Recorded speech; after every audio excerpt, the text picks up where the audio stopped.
Welcome to another Product People community event.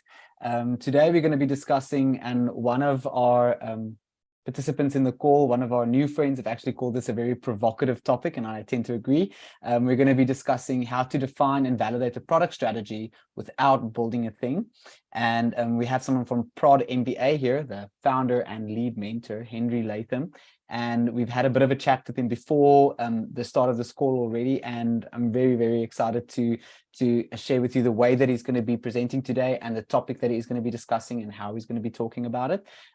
But first, before we just jump into that, I just quickly want to tell you a little bit about me. So my name is Stefan. I live in Cape Town in South Africa, if you can spot it from the background.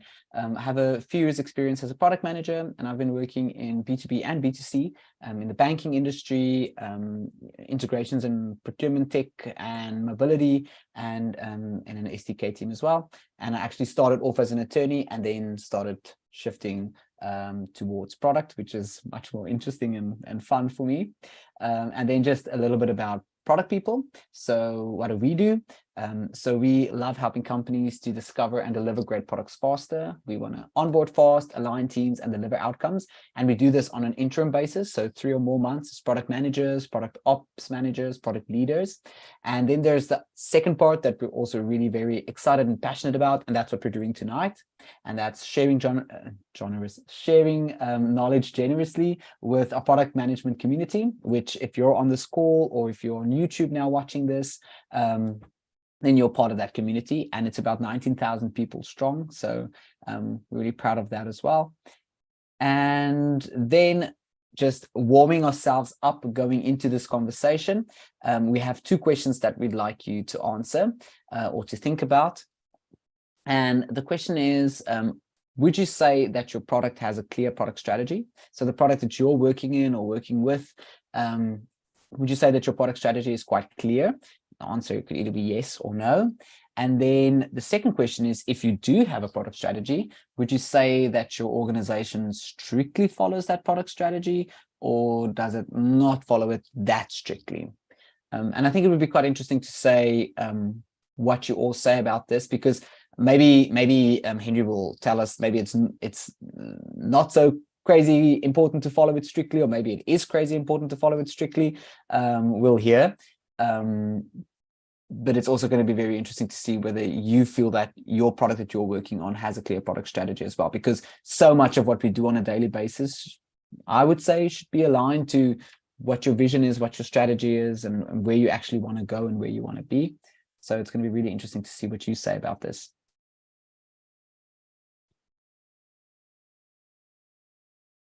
So, actually, this is actually quite interesting and surprising for me. So on our Zoom, not surprising for you, we have like 50% split between, would you say that your product has a clear product strategy, between yes and no? So I'm surprised. And then from YouTube, we also have a lot of people saying 1B, like, you know, they don't have a clear product strategy. And then if you have a product strategy, would you say your organization strictly follows that product strategy? 100% of people on Zoom are saying no. And then most of the people on YouTube is also saying no. I think we have 1 person saying yes. So that's really quite interesting, and I think a nice warm up to the conversation that Henry wants to have with us today. So this is Henry Latham. He's the founder and the lead mentor at Prod MBA. So I don't know if you've seen his LinkedIn. I went a little bit and stalked him a little bit. So he's like been everywhere between founder, design, and head of product and senior product manager. And so he really knows what he's going to be talking about tonight. And he has this book that you can already get on Amazon, and it's called Why Your Startups Are Failing. Why Your Startup is Failing. So I haven't read it yet, but when I saw it today, I was like, this is a very provocative kind of name for a book. It seems very interesting, and I would want to read it. And yeah, I'm going to hand over to you now, Henry, to have your discussion. I think everyone is tired of hearing me speak now. Thanks for the intro. Good. So what we're going to do today is well, 2 reasons we're going to do things a little bit differently. So first is, I'm not a big believer in presentations, sort of everyone sitting through silently. Secondly, for most of you, it's like 6, 7 p.m. So I'm sure you're tired after a busy day. So I'm going to make it nice and interactive, not cover too much, just really touch upon some of the key learnings when it comes to defining and validating product strategy. If you want to get a little bit deeper, I'm going to send you a few sort of resources, call to actions, etc. you can take after. So let's jump in. I'll screen share for the first section. You can roam around the Miro board. If Stephanie, you want to post, or Andrea, if you want to post that link, people can go check it out. You don't need to. I'm going to be screen sharing anyway, so feel free just to sit back and listen along as well. Good. Just quick thumbs up. You can see my screen before we get started. Excellent. Okay, so let's just zoom in on this first section. Just a bit of background on me. I started my first business actually around 10 years ago, and that company was called Backtracker. You can see the little little logo here. And I was doing actually traveling alone in Brazil, trying to learn Portuguese, which we were talking about before. And I had this idea. I wanted to build the next big thing for backpacking specifically. So when I finished that trip, I went back to do my final year at university, and I just decided, I'm not so interested in politics and Spanish. I'm a bit more interested in putting a team together and starting to build something here, right? Starting to build a startup. And 2 years later, we ultimately failed with that business. Now, despite having good investors, despite having some really strong advisors, a fast learning team, we'd even gone and read the Lean Startup, but we made every mistake. Sorry, that should be locked, that screen. We made every mistake, one second, every mistake possible, right? And one key mistake when I look back on it, but actually the more experience I gained over the last sort of 8-9 years, and particularly now looking back, one key mistake stood out to me. And what I'd like to do to kick us off with a bit of an interactive exercise, based only on looking at this statement, which is really represents our offer, right? What we were more or less offering, saying, hey, let's say Andre's a backpacker. Hey, Andre, this is what, this is something I think is gonna be really interesting for you.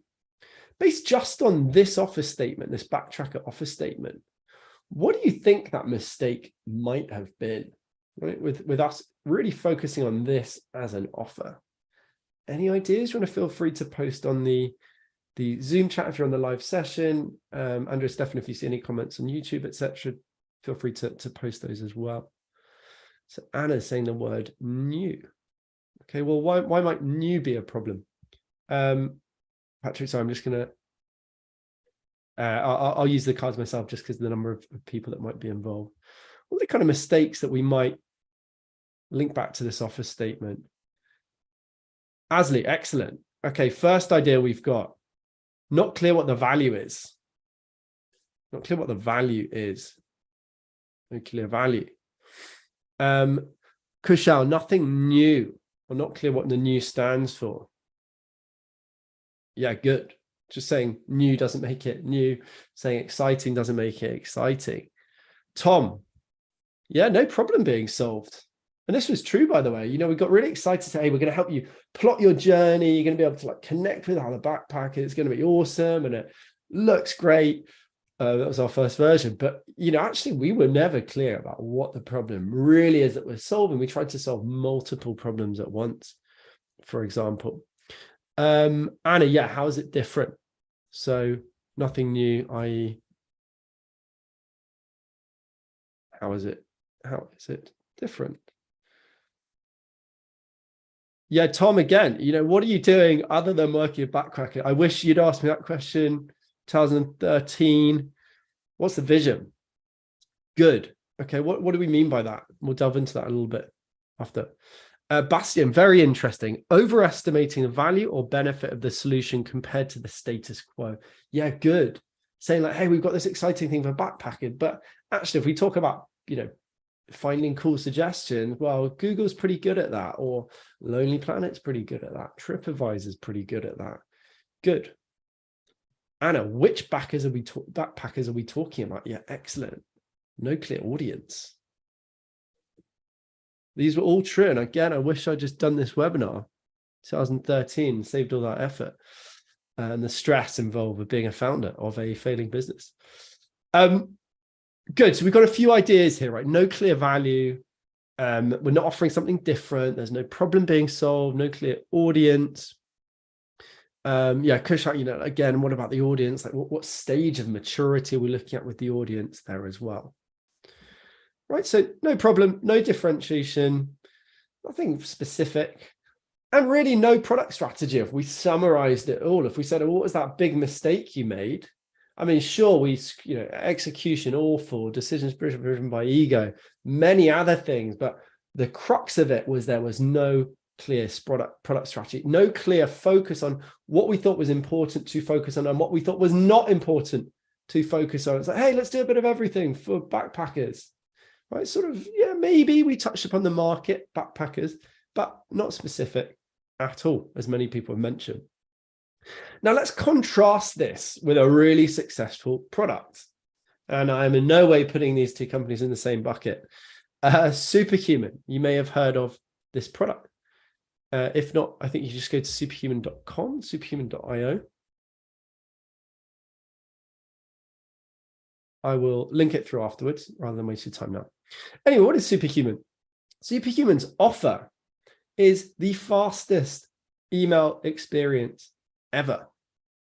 And Superhuman does the seemingly impossible.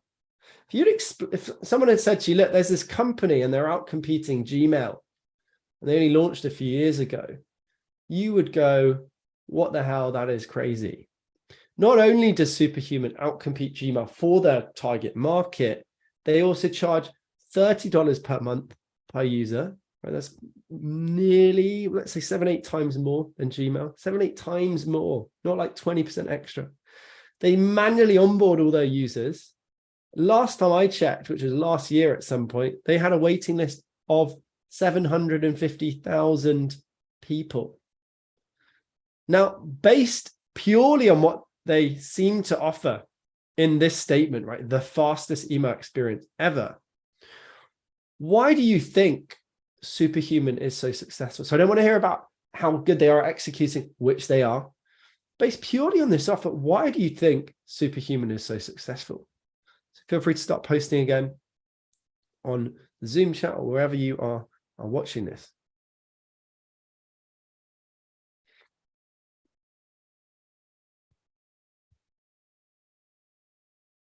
Good. So we've got a few ideas coming through already. Clear value. Fastest. Excellent. Kushal. Anna, they're fighting against a giant controversy. Good. So there's, how do we describe that? That is not quite differentiation. It is pushing the status quo, pushing convention, let's say. We'll come on to that topic a little bit later when we, someone's already filled them in for me. Great. Saves me doing the work. It solves a real problem. Yeah, please be more specific. What is that problem that it's solving? Jose? Let's see what he's going to come up with.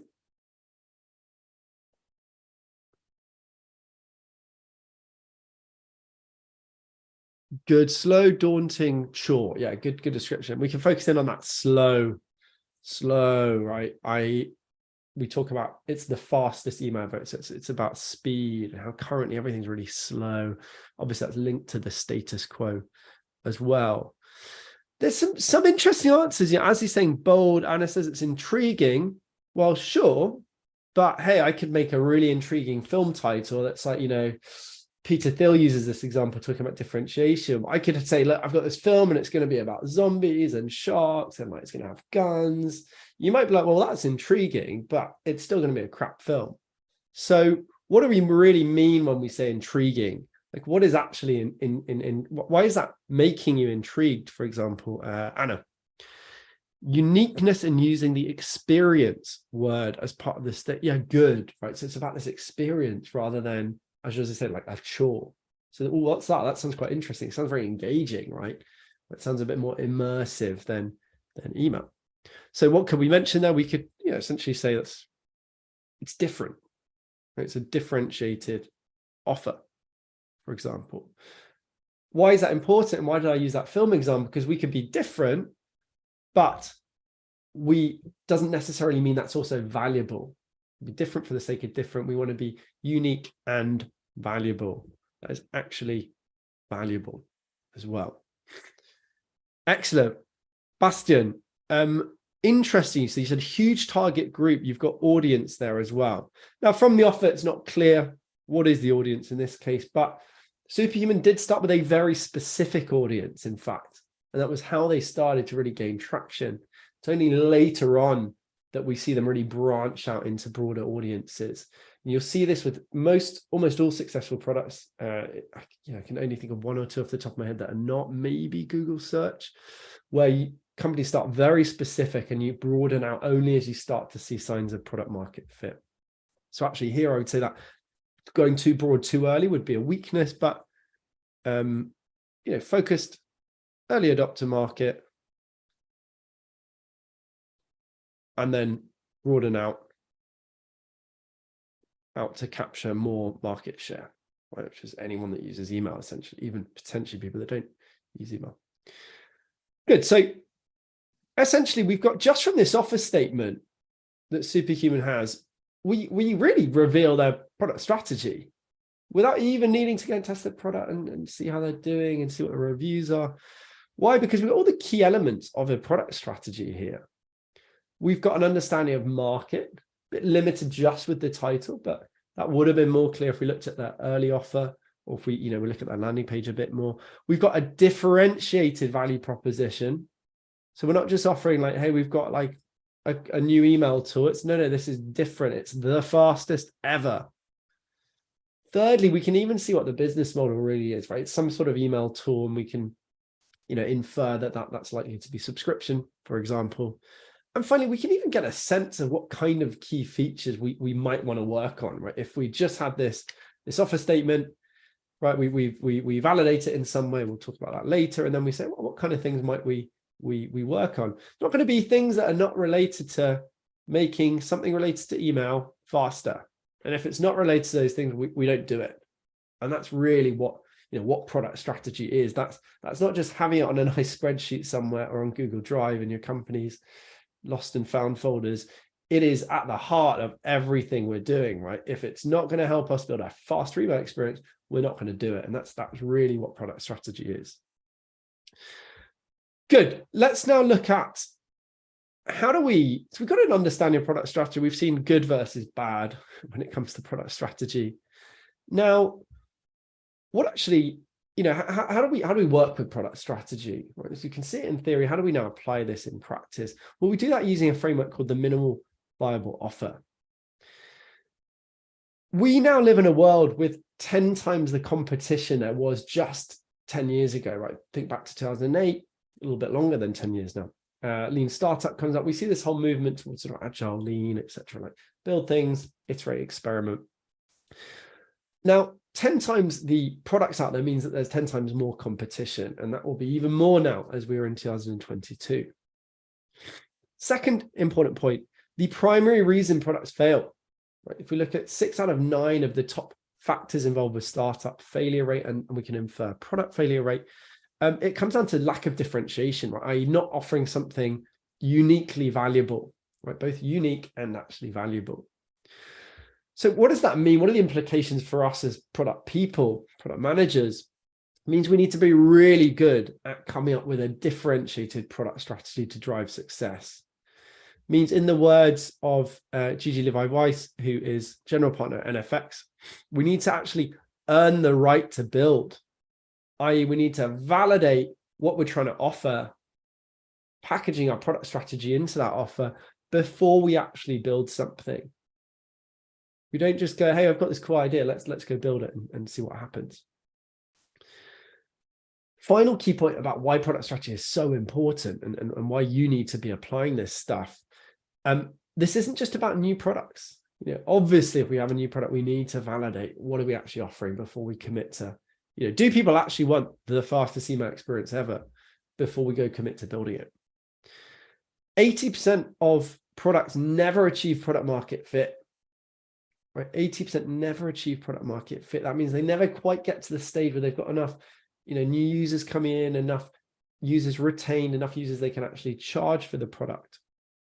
So for existing product, if you work on existing products, which is probably what you do, it's essential that you actually pause to validate your product strategy or craft a product strategy if one doesn't exist. Because our role is to audit what we're going to be working on. Like, what should we in fact build? Now, if we look at that poll earlier, many of you have product strategy statements somewhere. Are we actually living by it? That's a whole different story. And by crafting a clear statement and actually validating that product strategy, that gives us a lot of emphasis, a lot of impetus to zoom in and really focus on actually follow that product strategy in practice. So that's what we'll come on to next is, okay, what are the actual steps of crafting a really good product strategy? And that's where what we call the MVO comes in, the minimal viable offer, which is essentially a statement outlining what value we're going to deliver to our audience and how we're going to deliver that value in a unique way. That helps us, firstly, as I said, validate our product strategy, right? If we're going to commit all our resources in this direction, does it actually make sense to do so? Really important. Secondly, it aligns our stakeholders. So rather than having this statement that somebody wrote somewhere, we can actually align by crafting this together and say, yeah, actually, you know what's really important is speed for our email tool. It's not all this other stuff we might get distracted with, all these other things we could do, but we probably shouldn't do. And as I said, finally, this can be applied for new products, and it can and should be applied for existing products that haven't achieved product market fit. Good. So you're going to get your thinking hats on again. We're going to go through the 4 steps of actually crafting product strategy in practice. Just before we do that, I do want to mention I'll be publishing a book on product strategy in January called Product Strategy is Simple. It's a really hands-on, actionable guide based on working with 270 product managers that we've had going through Pod MBA. Very, very actionable, very specific.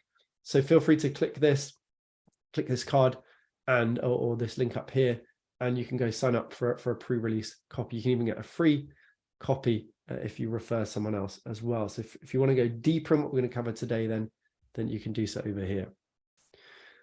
But let's get back to it. So first step involved with the minimal viable offer. There are 3 key parts to this, right? We need to identify like who the audience is, what desired outcome is that we're going to deliver for them, and then finally, how do we deliver that in a unique way? So let's start with the first step. Who are we actually helping? Who are we actually helping? We're going to identify that, and then what we will do is move that onto our MVO template. Now, I want you to think this for yourselves and offer me some suggestions. Let's say we've done a little bit of product discovery around the problem of sort of employee onboarding. We go, hey, it's an interesting opportunity. I see some value there. So we might have a problem that employee onboarding is chaotic. Okay, just a broad problem. I want you to ask yourselves, who would that problem be most acute for? Right. So obviously employee onboarding relevant for sort of any company. How about you get a really specific, what we call niche, right? Specific customer profile that this would be most acute for. i.e. this is something that really keeps them up at night or is a daily frustration. Why do we want to do that? I'll give you a minute or two to think that through in a second. Well, we have 3 kinds of situations, right? Generally speaking, we either have an early stage startup, early stage product, sorry. For this, we need to find a really specific group with the most acute problem, right? Where employee onboarding is super important to them, right? It keeps them up at night. It stresses them out daily. Why? Because if we're offering something new in a really competitive market, which every market is now, by the way, then it's going to be really hard to get those people just even to come and check out our website, let alone use the product, let alone stay with the product, let alone actually pay for it.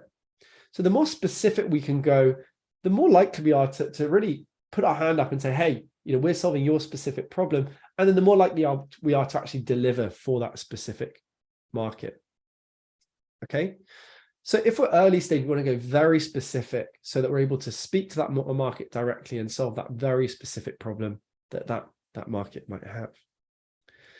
even at later stage companies, pre-product market fit, in many cases, you get companies trying to target sort of 20 different types of user. If we haven't achieved product market fit, we need to focus on achieving product market fit. Therefore, we need to focus in on who is that specific audience we can start to tailor the product towards. So same approach is applicable. Only when we've achieved product market fit might we broaden our niche out, right? Go pretty broad. So Superhuman, for example, goes with pretty much anyone that's interested now. It was not like that at the beginning. Or we might target different verticals, not just busy startup founders in the case of Superhuman, but people into biohacking, for example. So I'd like you to post a few answers, a few ideas. If you were to choose a specific user and how and describe them, who might chaotic employee onboarding be a really acute problem for? Feel free to add to the chat. Ashley, I will track down that resource for you on not achieving product market fit. I've got it in one of my books. So just repeating that, we took that problem of employee onboarding being quite chaotic. Who might you think that would be really acute for? How might you describe that person? Just add on the Zoom chat, please. Anna's saying existing employees. Yeah, maybe. It's a good answer. Be more specific though. What kind of profile are we talking about? Because employees, there's a lot of employees out there. HR, Kusha, again, how about you be even more specific? Team heads, okay. Anna said developers. So why might this be more acute for developers, for example, versus other people? Any ideas? Can we go more specific? Can you go what we call 3 levels down? Good. So Thomas said, companies that have to onboard a lot of people quickly, maybe seasonal working companies. Awesome. Yeah, great answer. So we might say, let's take Tom's there and say, okay, well, why don't we look at companies, what do we, seasonal, companies looking to hire a lot of staff at Christmas.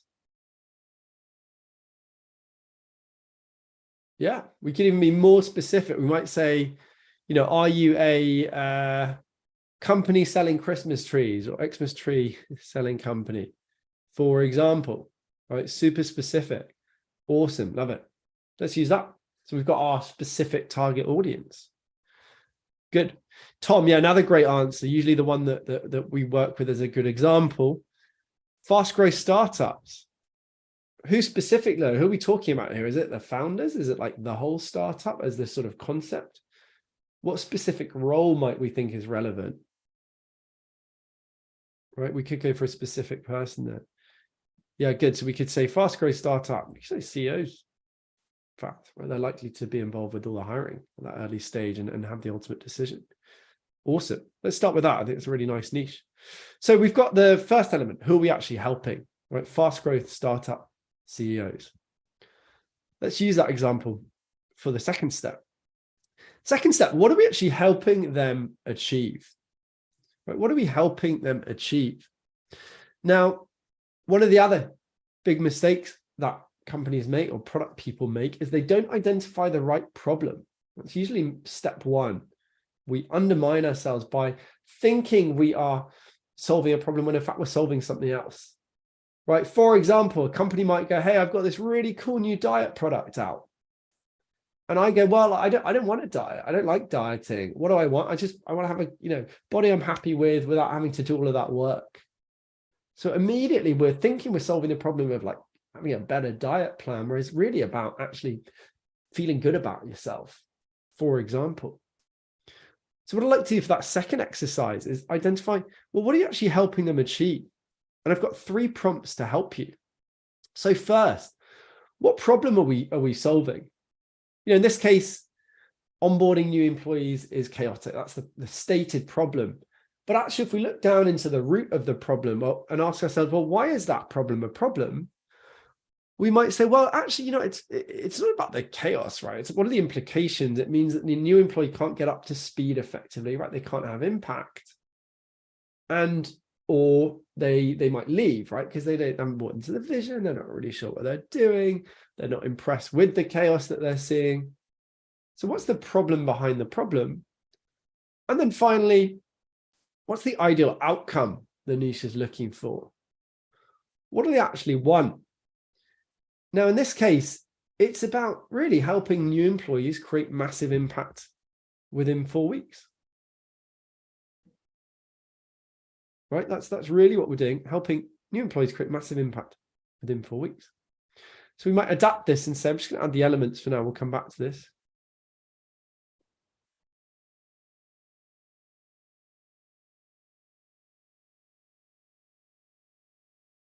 Lots of word, bit wordy, but we'll come back and edit this.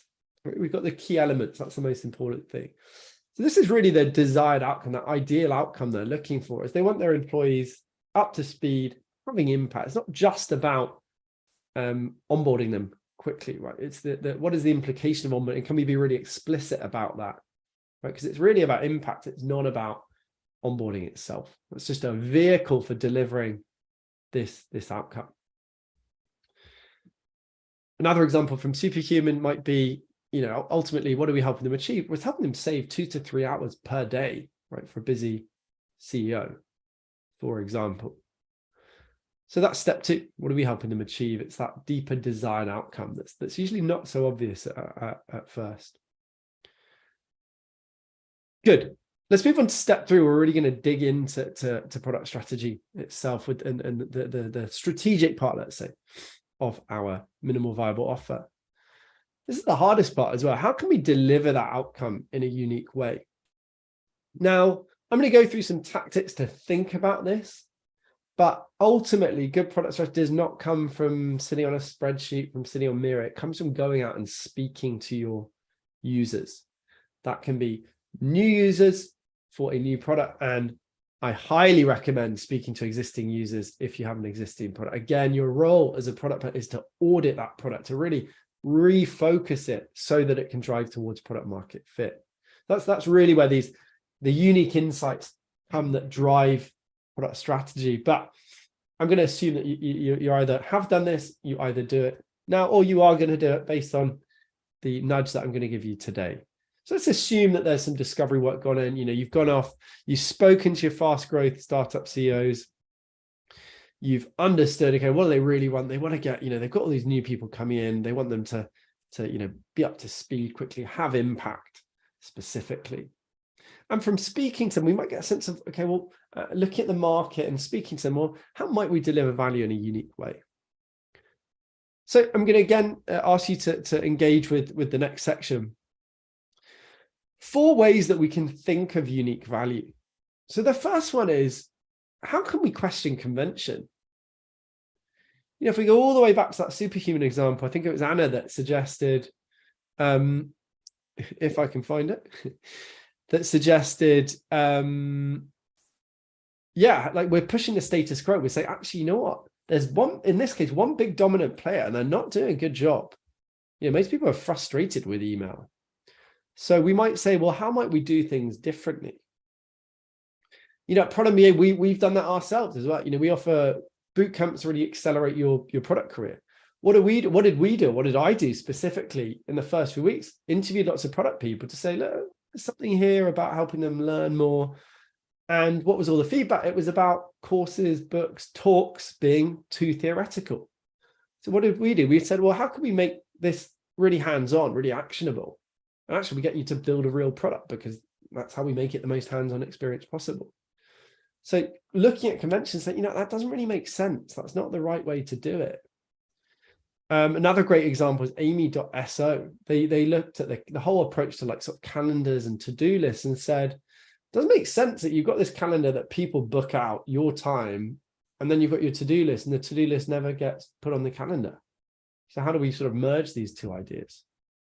Now, question for you all, and again, feel free to post on Zoom, post on whatever channel you're watching. How might we, in this case, question convention? So maybe identify a convention, some behavior, belief that is followed when it comes to employee onboarding, and then how might you look at that differently? So take a moment, just feel free to post Post your answers there.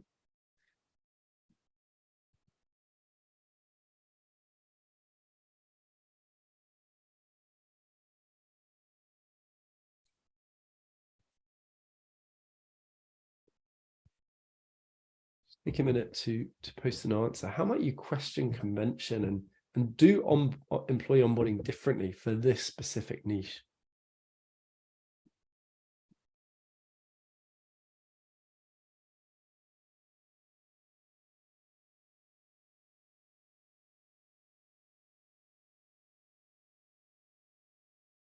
Okay, a few more answers coming through. Feel free to start posting. What kind of conventions are there? Just identify one, and how might we question it?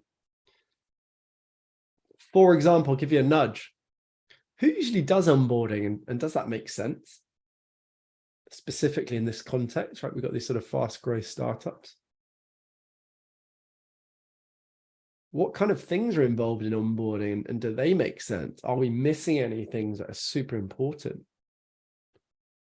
Any ideas? How might we question convention? Good, just start posting and then I will have a look at an example.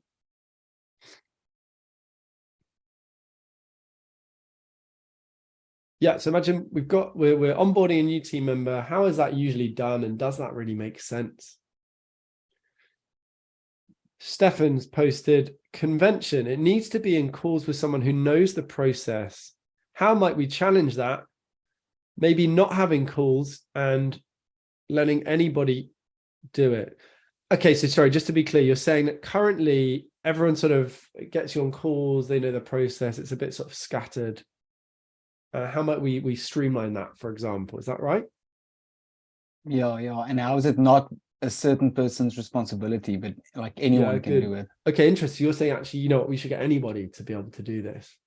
Yeah, awesome. You can already think of the solution, right? You know, we could have some sort of knowledge base where we're pulling in, you know, key pieces of information, for example. Yeah, awesome. Nicholas, convention, group sessions led by different members of departments with all new. So currently there are group sessions generally led by different members of departments with all new hires. Yeah, very true of larger companies where you sort of onboard multiple people at the same time. It's standardized, but not really engaging with the, you know, presentation, quick Q&A at the end. Yeah, awesome. Yeah, why is it that you just sit there and listen to like, hey, this is the product strategy, you know, vision, product strategy, or company vision, product strategy, vision, product strategy. How might we get them to come in with all the, you know, leverage the fact they've got fresh ideas and they're going to be gagging to get those ideas out because they're new, they want to have impact. Yeah, awesome. Really clever idea as well. George is saying, well, we could look at the journey that a senior member took and then reconstruct that for a junior person, sort of show what their career trajectory might be. Yeah, awesome. Another great idea. Excellent. Some really nice ideas that we're questioning convention.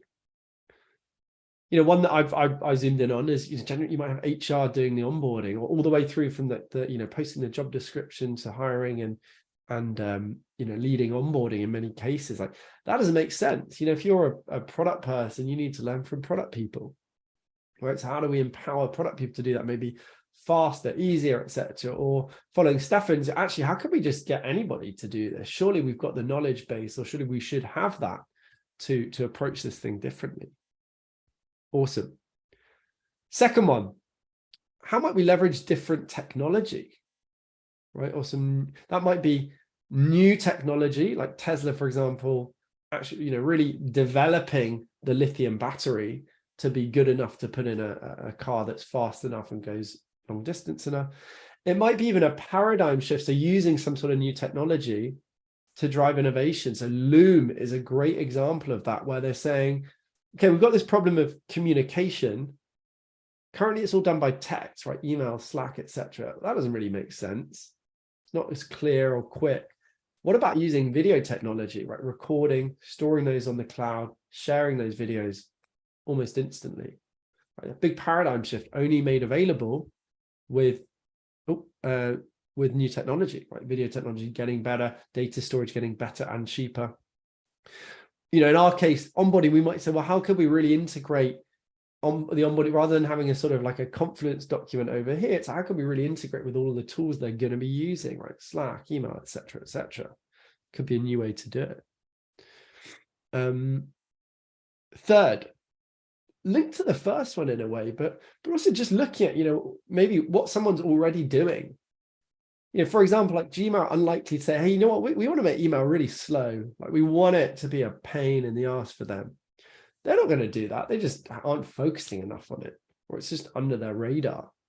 So how could we do one thing much better? Now, again, I want you to think, I'll give a few examples first, but think for yourselves, what one thing can we do really, really effectively with our new onboarding product?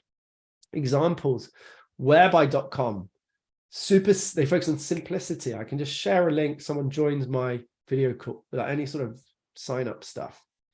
Maybe speed, like Superhuman. Maybe delight, Southwest Airlines, famous for delighting customers.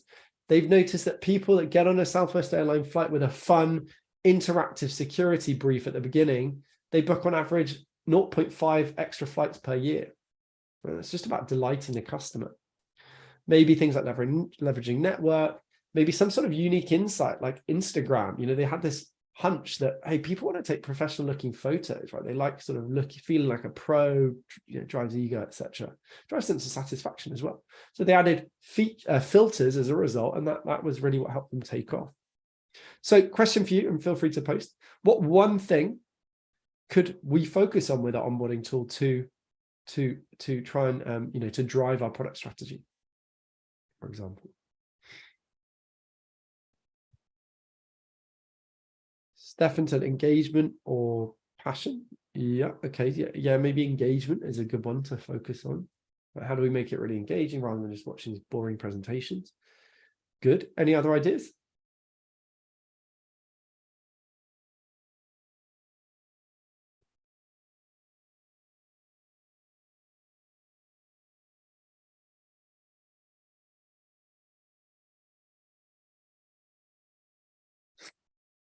Okay, that was the only one. That's fine. It's a tricky one. You haven't had much time to think about. Engagement's a good one. Hey, simplicity as well. Lots of times there's sort of documents over here and there and everywhere. You got to speak to you got to go speak to Andre and then Stefan and then Jose. I don't know who these people are if it's week one. So how do we make it really simple, really streamlined, maybe even focus on speed or ease, these kind of things? Final point we want to think about is, how can we have an eye on the future? It's great if we launch our super simple onboarding tool, but what stops a competitor just stepping in? How do we create a really nice defensive moat around our product? 3 ways we can do that generally is with brand, if we're a big company. Hard to just invent that though, but that is worth mentioning. Secondly, maybe economies of scale. The more the more copies of Product Leadership Starts With You that Amazon sells, the cheaper it is per unit. The better they can negotiate with the producer of the product, for example. The more efficient their distribution processes become. Amazon, Walmart, good examples. Most likely with digital product, we're going to look at network effects. So, for example, why did Instagram, why did Facebook grow? Because they have inbuilt network effects, i.e. the more people using the product, the more valuable it becomes for those users. If I go on Facebook and none of my friends are on there, waste of time. If I've got all of my friends in the world, plus all these people I've never met before, it's getting more and more valuable. So how might we drive growth, become even more valuable over time with network effects? Google search, another great example. The more people search, the better results get, the more value it's going to create for the users, the more value for advertisers with really rich data. So I'm not going to go into that, it's looking at advanced product strategy. It's something I touch on in the book in more detail, but something we can think about, right? In our case, we might say, well, how might we, great, we're going to start really focus on simplicity, but over time, we want to try and leverage the network effect of, take Stefan's idea. Could we get, different people to be working on onboarding, like pulling pieces together to form that onboarding experience? And then how might we drive a network effect within the organization and get not just Stefan's team using this, but every other team in product people or Google or Amazon or whatever it is, for example. So we might think about how we might leverage that. And that's not something we might do to start. We might say, we're going to start really focusing on simplicity. Step 2, though, we're going to really focus on, this sort of distributed onboarding creation, for example, that kind of thing. That's another factor we can think about.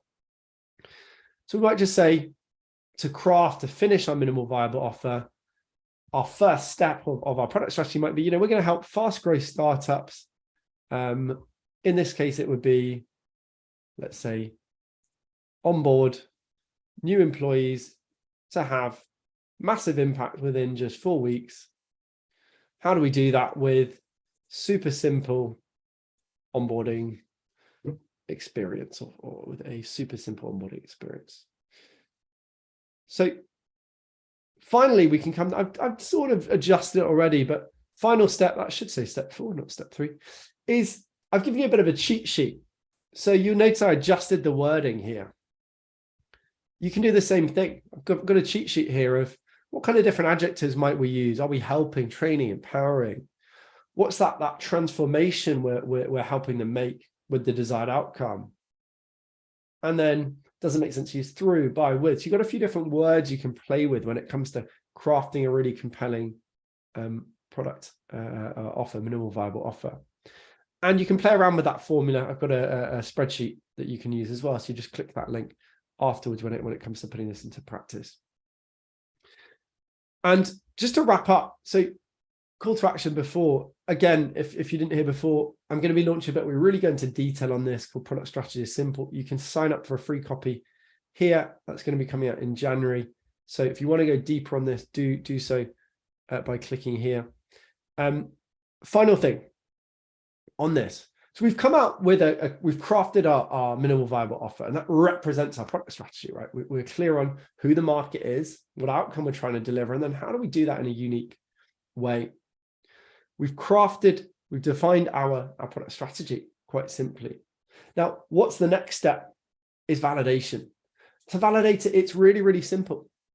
If you've got reach out to me on LinkedIn if you want specific questions. We've obviously got Q&A as well. Go and put this on a landing page and see, are people willing to sign up for it, for a new product?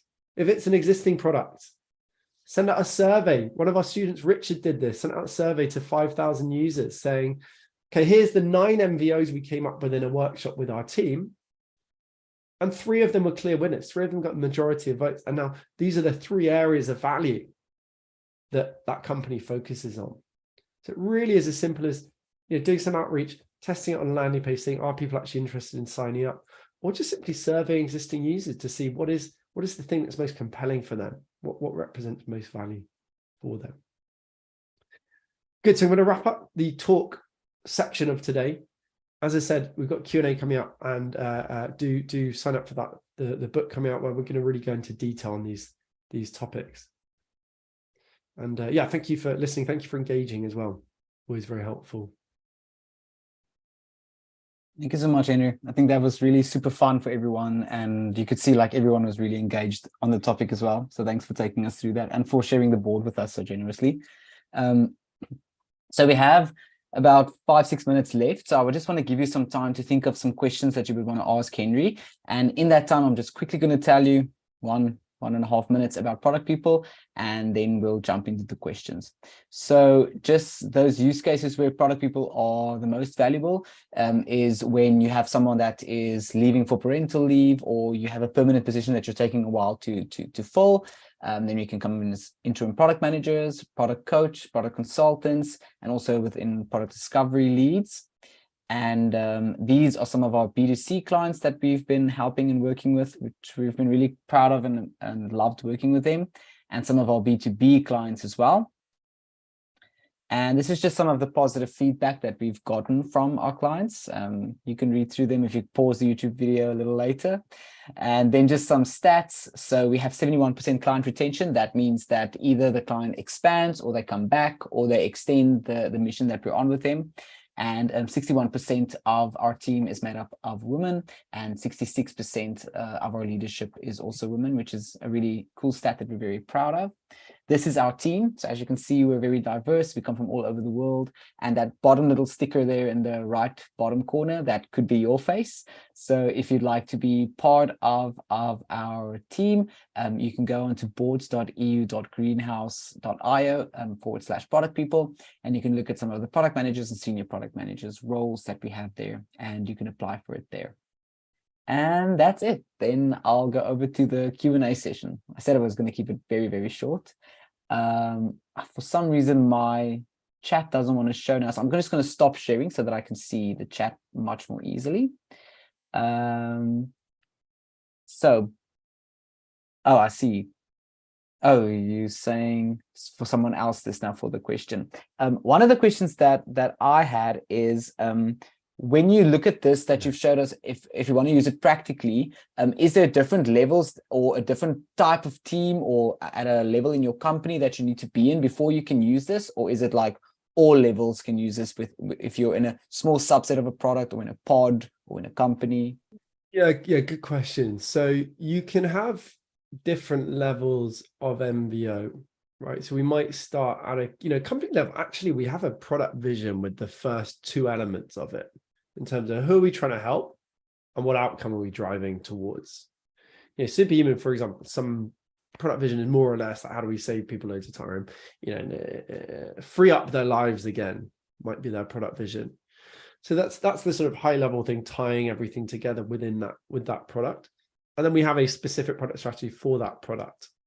Now, if we apply that in a larger company with multiple products, each product should have a specific area of focus, right? It's got its own product strategy. But on a higher level, we might have, company vision, mission, and then we'll go down into specific MBO for each product. But yeah, we can apply it quite simply. Is that do we do it with a team? If we're in a head of product role managing multiple products, hey, can we craft an MBO for each of those teams so that we can anchor, not just validate, hey, what should we focus on, but also so we're aligning that team, and that's the thing that they always have top of mind when they're making any decisions. And when you're talking about like validation, is there that kind of, how do you spot it very quickly that it's not validated or that it is validated? Yeah, great question. Yeah. And again, I would love to could do a whole another hour just on the validation process and get very specific. I do so in the book again, so do check that out. Usually it's obvious. It's the same kind of thing with product market. Like, do you have product market fit or not? Do you have offer market fit or not? It's things like, are you, if you look at a cold outreach funnel, so typically in Product MBA, we will say, right, go identify your audience, find out where they hang out, and then just reach out to them. You don't sell them anything, just say, look, we're working this thing. What do you think? You're getting anything over sort of 10% conversion of, say you reach out to 100 people, 10 people then go and sign up for your offer, right? They want to find out more, or it's like, hey, when the product's ready, come, test it out. That's good at showing that the market's interested in someone. You're never going to have super high. It's rare to have super high. But also, if you're getting no people interested or 1 or 2 signups, friends and family, you don't have any market fit. So we say, 10 to 20% is a good sign. Above that's very good. If you're saying, you might get, so you reached out to 100 people, 50 people sign up, which will happen to, 3 out of 20 students per cohort, then that's a really good sign. That means there's probably some referral going on. It means it's really acute, right? Because they're just like, hey, I'm happy to give this random person my email because I just want anyone to solve it. Things as well, like if you're doing discovery calls, you're speaking to your niche to sort of understand what's going on in this problem space. There are signs then already. Like, we had one student, Nitin, based in the US. He was interviewing young professionals about how they choose their healthcare options. People like visibly angry on the call, not at him, but just they're so passionate and fed up with, this process of finding the right healthcare option. He'd be on calls for 45 minutes and people just sort of like a therapy session. So there are signs, but it's very hard to distill it down to, is it this number or that number? We say generally 10 to 20%, because it can depend on lots of factors. Like, have you built trust with the audience before, right? Hey, if product people come out with some offer related to lightning fast onboarding, which is, I know, something you're good at, then you're more likely to, people, there's some biases there, right? People trust you, they sort of know you're good at this thing, they're going to come sign up for it, more likely to. If you do it as a cold start, slightly harder. Yeah, so it's a rough number. We say 10 to 20% if you're doing cold outreach with a landing page. Thanks, Henry. Yeah, so we have a lot of questions coming in from a lot of people. So I'm going to take this question from Anna. She's saying, how to focus your product strategy when your customers are in fact internal employees. Internal employees always think that their own problem is the biggest and the most important. Great question. and also, with product strategy, I've titled the book Product Strategy is Simple. It's simple to craft product strategy once you understand the Lego blocks. It's hard to get people to actually follow it. Right? You can craft, communicate, you can validate, even get people to follow it harder. That's where all your powers of influence and experience and context are important. In this specific case, if we're talking about internal employees, the crux of it, the key to a good product strategy is going to come down to your discovery work. How good are you at interviewing those internal employees to understand, well, what's actually going on under the surface? Right. So, use those prompts on step 2 of, okay, well, they're saying the problems, the one thing, but it's actually something else if we dig under the surface. And then your role is, to try and influence them, to convince them that, hey, actually, this is a real problem we're trying to solve. All of that whole other topics, right, related to storytelling, influence, techniques there, how much we can inspire them, for example. So I'm not going to go into those, but generally it's about really trying to understand what the crux of the problem is and then communicating that to them. And you can talk them through, get them involved in just going through these 4 steps as well. It can be as simple as that. And again, we've got all these different ways we run workshops around product strategy, but you can literally just copy and paste what we've done today. You've all got access to the board and just go through those steps in a 1-hour meeting with them, 1-hour workshop. Thanks, Henry. I think that's a really helpful answer. And then, Anna also says she loves your answer. Then there's also a question from Valentina. She's asking, did you experience big differences when working with large organizations, nonprofit or government, and industry, especially when setting the niche? Yeah, it's really hard to get larger companies to understand, let alone buy into, the concept of niching down, right? Where we go from broad, usually everyone's like, the classic, yes, comes out, it's a whole problem with education. The classic MBA approach, the classic business approach, particularly true in Germany, is that you go very broad. So, you're on your spreadsheet planning, financial planning for the next 5 years. Let's target as many people as possible because that means we're going to get X amount of revenue per person. It's all going to be awesome. It's really hard to shift that mindset, but we've got to do it. We've got to do it through influence, through talking through some of the statistics, showing evidence of, hey, look, when we came up with this landing page, it's really specific. We saw really, higher conversion. When we did this really generic one, we didn't get anyone signing up. So it's sort of bringing evidence to the table. So that's not a helpful answer, but in short, what do you need to do as a really concrete step in that case is also don't communicate an MBA as like, we're only focusing on this niche. Say, look, we want to target lots of different people. Let's start with one specifically, or let's have different teams focus on different niches and work out what kind of opportunities there might be for each one. But we don't want to conflate them and throw them all at once. We want to, again, audit, say, look, actually group A is what we should really be focusing on, ignore group B, C, D, E. But hey, we'll come back to those later. So it's that sort of, not closing doors. That's how you communicate it effectively. Awesome. Thank you, Henry. Yeah, so we've now come to the end of our time. So there's a lot of questions. So if you have, I'm saying this on your behalf, Henry, tell me if I'm wrong, but if you have more questions, you can always reach out to Henry on LinkedIn. Reach out LinkedIn. I'm fairly always happy to bounce questions, offer answers. I'm not going to do it this evening because I'll be watching England, Wales, but tomorrow I will get back to you for sure. And thanks, Henry. I think this was a really awesome session for all of us. And the fact that you made it so practical and that we could actually talk with you through the session and really think and not just sit and listen. It's really cool. That's living our product strategy at Pod MBA, right? It's, and again, not good enough just to have it on paper. You have to obsessively focus on whatever your product strategy is. Depends on your company, obviously. It's great to hear though. Thank you, Henry. So that's the end of our Product People community event. We hope to see you again